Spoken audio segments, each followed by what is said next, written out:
Well, hello and welcome to another Daily Dominion. It's Tuesday, so we have a single expansion, and this one might look familiar if you've watched my Plunder campaign playthrough. Yeah, there are only cards from the Plunder expansion here, and it does get as crazy as Plunder gets, I think. You see that we have, what is this, 6 different kingdom treasures, only 4 kingdom action cards and a bunch of loot going on with cutthroat, pickaxe, and looting. And we have the next time durations with landing party and abundance. And to top it all off, there's Shaman. But yeah, before we analyze the kingdom for its components, let's look at the cards one by one. And if you're not interested in that, I will put a timestamp to which you can skip. We have Shaman, +1 action, +1 coin. You may trash a card from your hand. In games using this, at the start of your turn, gain a card from the trash, costing up to 6. So this makes Shaman the successor of Ambassador for the OGs, as essentially by putting cards in the trash, you can junk your opponent. So playing or Shaman games really usually emphasize on trashing, even though it rarely ever feels like you're getting really thin, or at least for a long time. And then at the end, once you are thin, it's usually pretty satisfying. But this also means that you can get behind and thinning somewhat, and then it might look like an insanely steep uphill battle against an opponent that has thinned much better than you. Sorry, I struggle to talk somehow. We have Abundance. The next time you gain an action card, +1 buy and 3 coins. So essentially a gold for 4 money, but this treasure will stay in play until you gain the next action card, which can sometimes be good, but is usually pretty bad. Or not pretty bad, but for example, if you want to buy a province with abundances, you always have to first like buy a shaman or whatever to trigger it, or trigger them all. Harbor Village, +1 card, +2 actions. After the next action you play this turn, if it gave you plus coin, then you also get +1 coin. So if you play Harbor Village and then play a Shaman afterwards, you will have 2 money as the Shaman gave you 1, and the Harbor Village will also retroactively give you 1. And they don't stack off of each other, so if you play 2 and then the Shaman, you will only get 1 coin from the last Harbor Village. And in this kingdom, I think they're pretty underwhelming. I don't think we're going to go for them at all, actually, because the only terminal is Cutthroat, and Cutthroat you'll have 1 in your deck, so when would you like... When do you need that village space? Essentially never. Landing Party, on the other hand, +2 cards, +2 actions, is super nice draw card, a Lost City variant, of course, but it also says the next time the first card you play on a turn is a treasure, put this onto your deck afterwards. So landing parties, after playing them, stay in play until the first card in your turn you play is a treasure. So yeah, sometimes they can be a bit annoying, and sometimes you can also kind of cheese them with Crown or any treasure action card that you might play during your action phase, because then you will essentially top deck them for every turn. But if you cannot cheese them, then they are, well, still good to have the occasional landslide of a turn, like top decking 4 landing parties for an amazing next turn might be really good. Still. Tools. Gain a copy of a card anyone has in play, including your opponent. So if your opponent has a Cutthroat in play and you play a Tools, then, well, you can gain a Cutthroat. Or, well, it can gain you whatever other card you might have in play. Really nice, sometimes. And here, certainly viable, but maybe towards the later stages of the game once you've thinned down enough. Cutthroat. Each other player discards down to 3 cards in hand. The next time anyone gains a treasure costing 5 or more, you gain a loot. So a discard attack, and this one also stays in play until another player gains a treasure costing at least 5. But in this kingdom, this is pretty likely to happen, so you are going to discard them a bunch. You should be pretty strong here, especially since the draw is on the weak side. There is only Landing Party and Figurine, but Figurine can be paired with King's Cash in principle. Figurine itself is a treasure, so you can not play it in your action phase, which says +2 cards, and then you may discard an action card for +1 buy and +1 coin. And yeah, the implication of it being a treasure is that that you will draw some of your actions and you won't be able to use them. At least you might be able to discard them. But in these kinds of decks that rely a lot on treasures like Pendant, Pickaxe, King's Cash, even Tools, they're all really powerful treasures, and also, of course, the loot.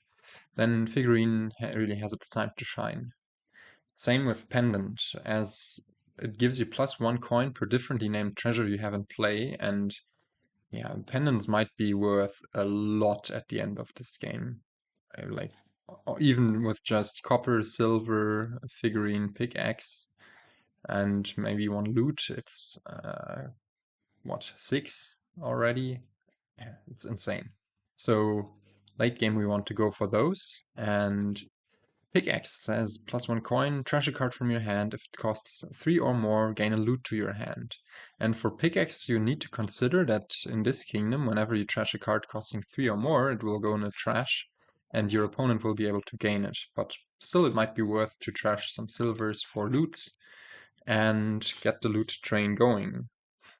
Finally, we have King's Cash for the cards. You may play a treasure from your hand 3 times, and yeah, with a treasure heavy deck, this is going to be amazing. So we will want to go for those later, and especially paired up with other King's Cashes. Like if you play King's Cash on a King's Cash, you will triple 3 treasures afterwards. So, and if one of them is a King's Cash, that will also be able to triple 3 treasures afterwards. So they chain, yeah, in a really nice way. And playing a figurine with it will you draw you 6 cards in your treasure phase, finding more nice treasures, and yeah, should be really good. Looting, 6 coins, and you gain a loot. Pretty simple. Not sure we are going to go for this, as all of the 5-cost cards look pretty important, and you might rather go for Cutthroat than for looting, as the discard attack is strong. But yeah, let's see. Rush, +1 buy. The next time you gain an action card this turn, play it. And this event, costing 2 and giving you the buyback, is incredibly important in the opening whenever a Shaman is there, because you can essentially already junk your opponent in the opening, trashing an estate and giving it to them. So that you really need to look out for. Other than that, I don't think we're going to go for it all too much here, maybe to put Cutthroat into play early. So this has been the discussion of the kingdom cards. Strategy-wise, this kingdom plays a little different from other kingdoms. As you can see, the kingdom plot doesn't say, and isn't very confident on the draw in this kingdom, isn't very confident and on the thinning in this kingdom. And it is correct, like the thinning and the draw are a bit awkward, but they are going to be worth it. If you can somehow get a deck which can reliably play a few King's Caches and Figurines, then you might draw your deck. And with tools, you might even draw up the treasures you gain with the tools, and might be able to do really cool, really strong things. Especially with Pendant around to then gobble up a lot of money. So yeah, the goal of this game is going to be to stay thin, to trash down, to get ahead in trashing, trash more cards per turn than we gain, because as soon as your opponent consistently trashes 1 card per turn, you will also gain a junk card per turn that you'll need to get rid of. So opening wise, I think we are opening Shaman, even double Shaman here, and we will rush one of those. Essentially, the quality of our opening will kind of also depend on what the AI is getting, as if the AI also has the 4-3, it will junk us on between turn 2 and turn 3, so the junk will go into our shuffle. Otherwise, it will only be able to junk us later, and that will be better, of course. And if it has a 5-2, it won't junk us at all early on. And yeah, I think the 5-2 is a little worse just for that reason that you don't get to junk your opponent. Pickaxe, of course, is also a fine card, but early on, it's it's about the same quality as a Shaman, actually. With the Shaman being an action card, which might be worse in regards to landing party, but better in regards that you don't have to trash with Shaman. Um, Although, yeah, it doesn't really matter that much if you play your coppers first with pickaxe, you don't have to trash either. But yeah, I think the main aspect of not junking your opponent in the opening makes this open much worse. So yeah, let's just start the game, try to go with the flow, rush Shaman, trashing the estate. And the AI does the same, so we are also junked on turn 2. Well, we hit 4 here. I think early 4s should be landing parties. And yeah, we pick up another one of those. Should we buy a Shaman here is the question, or just a silver to hit 5? I think for now I like the silver, but yeah, it's already we really need to look that we don't get buried in trash. We could rush another Shaman here, or we could well, what are we going to hit next turn? I kind of lost track how many estates we have. We have 1 estate because we have 1 victory point. But yeah, what do we want to do at this point? We don't have a pickaxe yet, so maybe we should just go and get this pickaxe. And here we can put in another landing party into the shuffle. Now, do we trash? And I think we just double trash here, right? We don't. And we could think about top decking this landing party, but I think we just want to really thin down. Now getting a silver is also pretty nice, as we should be able to have it match the pickaxe later. Hopefully we will draw the Shaman. We do, which is nice. And now I think this could already be a figurine. A cutthroat could also be okay. Looting, I don't know if you could get really bad loot at this point, like doubloons. So actually, I forgot to show the loots in the beginning, and yeah, here they are. The ones we might be after would be like the strong ones, like staff, which would work really nice with landing party. Spell scroll also. But yeah, insignia and doubloons and also endless chalice don't really seem that great yet. Maybe we'll go for a figurine actually. It will be a good card in our deck later. And yeah, here I think we just play the treasures, rush another shaman to get rid of this estate. And it could also be another landing party, but I think I like trashing even more. We do get a silver from AI here. AI gets an insignia. So yeah, we at this point can trash. I think we trigger the shuffle and just top deck landing parties later. Let's also trash a silver, hopefully get a plus buy, amazing. So this means that now we can go for... it's actually not super obvious to me. Could also think about not playing everything, rush another thing here. King's Cash also looks good just because of the possibility of pairing it up with pickaxe, but then we maybe just wants to be a figurine and another landing party.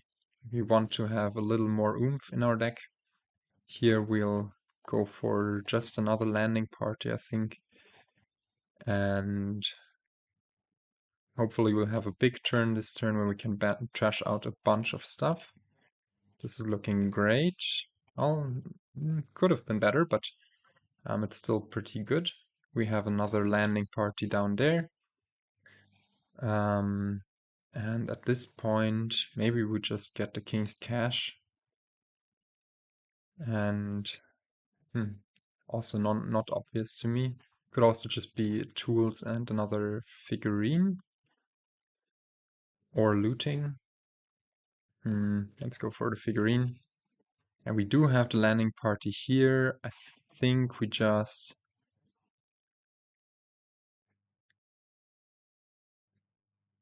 trash the silver and top deck those landing parties. 3 is pretty nice. Yeah, let's go for that. We even find the price goat, and we can gain yet another landing party. And even though the turn after the next turn might be pretty bad, we will be able to trash out pretty nicely here. Play the figurine, play that figurine, play another figurine, discard the landing party, and we get to pickaxe yet another silver. Get to gain a figurine via our tools, which is pretty great. The Emperor can go for this turn. And now I think what we want to do is we want to put in a King's Cash for sure, but we also want to slow down the AI somewhat. So I think I like rushing a Cutthroat. Oh, no, that's not enough. Maybe I should do maths before doing such things. But well, we can go for a figurine at this point and be pretty good golden here. This price code is amazing. We might actually get rid of one of the shamans. So let's just play the figurine. Of course, having this cutthroat here is not great. And we won't play this figurine just to keep those things on top. AI is getting ahead a bit in terms of provinces, and we haven't grabbed our King's Cash yet, unfortunately. But yeah, what can we do? And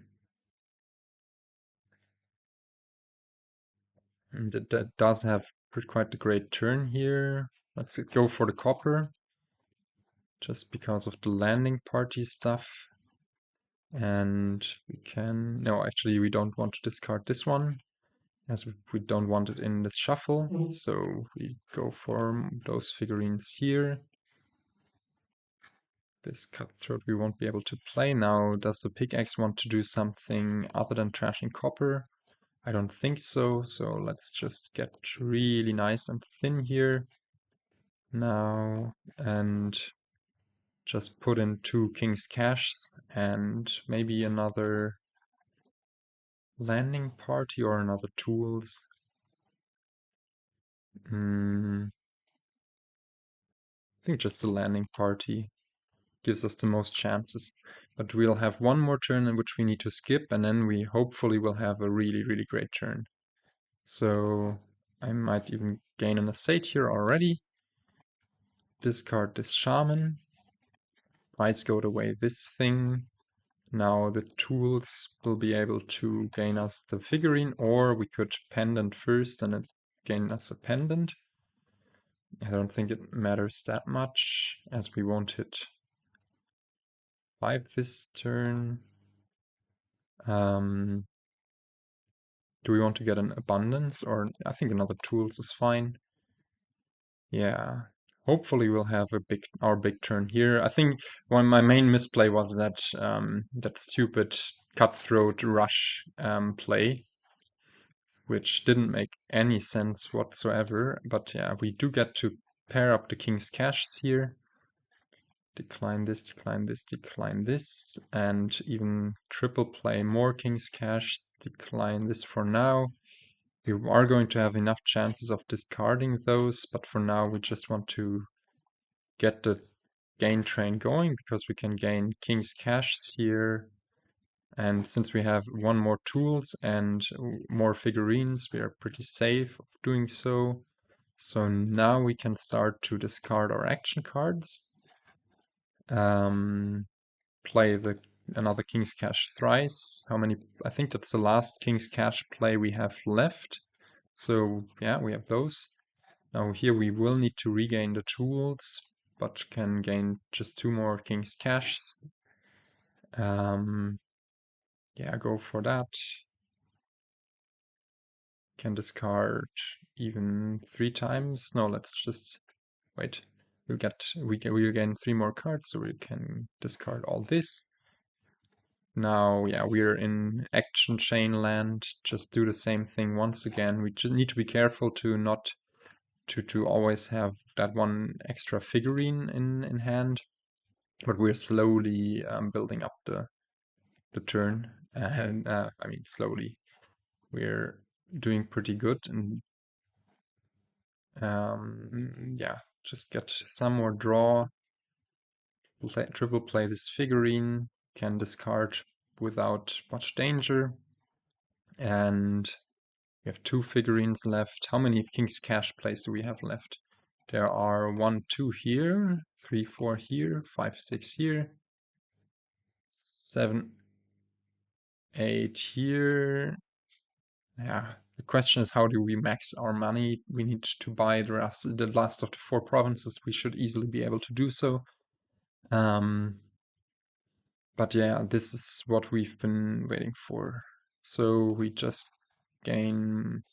Actually, let's put one of the pendants into play so tools can start gaining pendants as well. Actually, let's just gain more tools for now. Lay this figurine, discard 1, decline that. You'll gain. Actually, also decline that. And now here we can regain this and do all of this nice stuff. How many King's Cash plays left? 1, 2, 3, 4. I think 4 King's Cash plays are left. So yeah, pretty nice. Draw up all of those cards. Yeah, let's try to not discard too much here yet. Although we might use some of the tools to just pickaxe stuff. And now play this last figurine. Discard Shaman over Cutthroat, as Cutthroat will be a nice pickaxe target. And yeah, I think I misplayed this somewhat, as yeah, we shouldn't have discarded this last Shaman, but maybe we'll still find oops.